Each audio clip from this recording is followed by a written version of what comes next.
Our thanks to the trio for their beautiful music. It was just so depressing I could hardly stand up. Maybe Jesus can help us out here. He says at the end of this text, "So do not worry about tomorrow, for tomorrow will bring worries of its own. Today's trouble is enough for today." Well, sometimes today's trouble is more than enough for today, isn't it? We have plenty of things to be anxious about. Maybe it's the transition that we're about to go through. We know everything will be all right. We know that God is with us, but still, change makes us anxious. Or maybe it's family tensions or job disruptions or health problems that keep us up at night. Or maybe it's the collapse of the housing market or the economic slowdown or melting glaciers and homeless polar bears or cyclones and earthquakes. Or maybe it's the giant particle accelerator in Switzerland. Have you heard about this? Critics warned that it could accidentally create a black hole that would swallow up the Earth. So, we have plenty of things to worry about. It's a good thing we have Jesus to help us deal with our anxiety. Look at the birds, Jesus says. Really? That's how we're supposed to deal with our anxiety? Look at the birds? What can the birds possibly teach us about all the trials and tribulations of life? Now, I should tell you, I have no business preaching about birds. I don't know anything about birds. I mean, I get the wings and the feathers and the beaks and all that, but that's about it. Only a few months ago, I figured out that all those exotic little birds with the orange breast feathers flitting around our house were called robins. And those black birds with the iridescent purple heads, they're called grackles. Did you know that? I didn't know that. I'd never even heard of a grackle, but they're everywhere. So, okay, I don't know the first thing about birds, but Jesus says we should take a look, so let's take a look. Sam Keene writes about an avian adventure in New York City. I bet some of you have heard about it. Once upon an improbable time, in an unlikely city not given to adoration, an unexpected epiphany occurred. Shortly before Christmas, the only residents of a Fifth Avenue co-op were unceremoniously evicted from their home. The co-op board ordered its minions to destroy the nest of a pair of red-tailed hawks that had occupied a small ledge for more than a decade. The hawks' eating and hygiene habits were simply unacceptable to the human dwellers on Fifth Avenue. Too many pigeon feathers and inedible portions of mouse were falling to the sidewalks of New York. Overnight, the cult of Pale Male and Lola came into being. Are you familiar with this story, some of you? Hundreds of citizens flocked to Central Park with binoculars and telescopes, hoping to catch a glimpse of the blessed birds. Websites sprang up, chronicling every move of the couple as they terrorized pigeons and devoured mice and rats.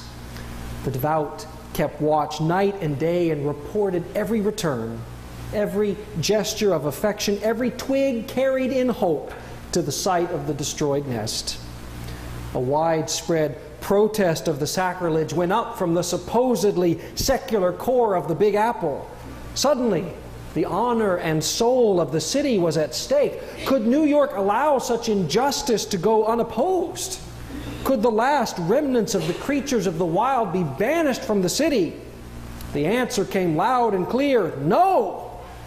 Avian activists stood out in the cold with pickets until the embattled apartment dwellers were forced to rescind their decision and restore the ledge to the homeless hawks. With millions of eyes watching their every move, Pale Male and Lola rebuilt their nest and prepared to start over again. And when nesting time arrived, anxious devotees kept watch to see if Lola would lay eggs and produce fledglings. The first eggs did not hatch. Many feared that post-traumatic stress disorder had rendered the couple sterile. But in the fullness of time, more eggs were laid. Chicks emerged from the shells and fledglings took to the air. And across the city, the mood of mourning gave way to jubilation. In their short time in the spotlight, Pale Male and Lola were celebrated in film and in print. Messages arrived on their website from all over the world. Quote, "He is a good dad, the one we always wanted. It restores my faith in nature. My spirits are high. I know there is good left in the world." Emily Dickinson wrote that hope is the thing with feathers that perches in the soul and sings the tune without the words and never stops at all. Somehow these two red-tailed hawks caught the imagination of a city. And in the midst of all the crime and all the grime, in the midst of daily anxieties and worries and woes, people found hope, and they found goodness, and they found beauty. Look at the birds, Jesus says. The thing is, anxiety is not something we can just wish away. We know that. Worrying about worrying only makes us worry more. True, you can swallow your anxieties for a time. By sheer force of will, you can push through despite your fears. I can still see myself as a younger man with my finger perched over a telephone, trying to swallow my fears and find the strength to dial that last number and actually talk to the female on the other side. Or I can see myself as an older young man, standing outside the door of a hospital room, feeling like I had just fallen down a flight of stairs, trying to find the guts to knock on the door. I finally took a big breath and forced myself to dial the number and knock on the door, despite my terror. You all have the same kinds of stories. We can do that. We can swallow our anxieties and muddle through. But I think Jesus is after something bigger here, something deeper. I found a poem that may point to that deeper something. It's called White Heron. What lifts the heron leaning on the air? I praise without a name. A crouch, a flare, a long stroke through the cumulus of trees, a shaped thought at the sky, then gone. Oh, rare. St. Francis, being happiest on his knees, would have cried, "Father, cry anything you please, but praise, by any name or none, but praise, the white original burst that lights the heron on his two soft kissing kites. When saints praise heaven lit by doves and rays, I sit by pond scums till the air recites its heron back, and doubt all else but praise." Can that be the answer? Can praise and gratitude be an antidote to anxiety? Maybe we take no care for tomorrow because we're too busy giving thanks for today. We know there's no way to wash our fears away, but maybe we can cover them with thanks and praise. No matter how deep our anxieties go, there is still hope.